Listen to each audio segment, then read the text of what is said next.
குமரிக்கல் பாளையத்துக்கு பக்கத்தில் அந்த நடுக்கல் உயரமான நடுக்கல்ல பார்த்தோம் இல்லையா, அதுக்கு பக்கத்துலேயே இன்னொரு நடுக்கல்லும் காணப்படுகின்றது. 7 கோடுகளை கொண்ட ஒரு சக்கரமும் 2 பக்கம் குத்து விளக்கும் அதே போன்று கீழே தமிழ் எழுத்துக்கள் எழுதப்பட்டுள்ளன. இவ்வாறான சக்கரங்களை கொண்ட நடுக்கற்கள் கன்னட பகுதிகளில் அதிகமாக கிடைப்பதாக தெரிவித்தார்கள்.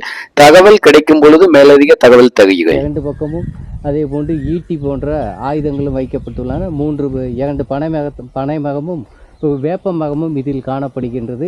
இப்பொழுது இந்த இடத்தில் தான் இருக்கின்றோம். இதற்கு சற்று கிழக்காக பார்த்தால் ஒரு நடுக்கல் ஒரு வாழைத்தோப்புக்கு நடுவில் வைக்கப்பட்டுள்ளது.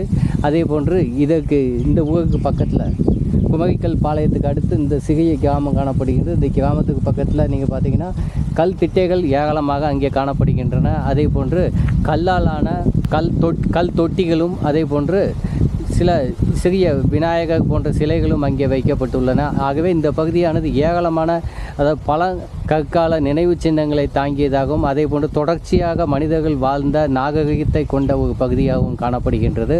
ஆகவே தான் இந்த பகுதி மக்கள் ஒரு சப்ஸ்டேஷன் துணை மின் நிலையம் அமைப்பதற்கு மிகப்பெரிய எதிர்ப்பை தெரிவித்திருக்கிறார்கள். கிட்டத்தட்ட 700 நாட்களுக்கும் மேலாக போராடி அந்த பகுதியில் வர இருந்த அந்த துணை மின் நிலையத்தை வேறு இடத்துக்கு மாற்றுவதற்காக தமிழக அரசுக்கு கோரிக்கை வைப்பதற்காக காத்திருப்பு போராட்டம் நடத்தி அவர்கள் வெற்றியும் பெற்றிருக்கிறார்கள். தற்காலிகமாக இந்த இடத்துக்கு வர வேண்டிய அந்த திட்டம் நிறுத்தி வைக்கப்பட்டதாக தெரிவிக்கப்படுகின்றது.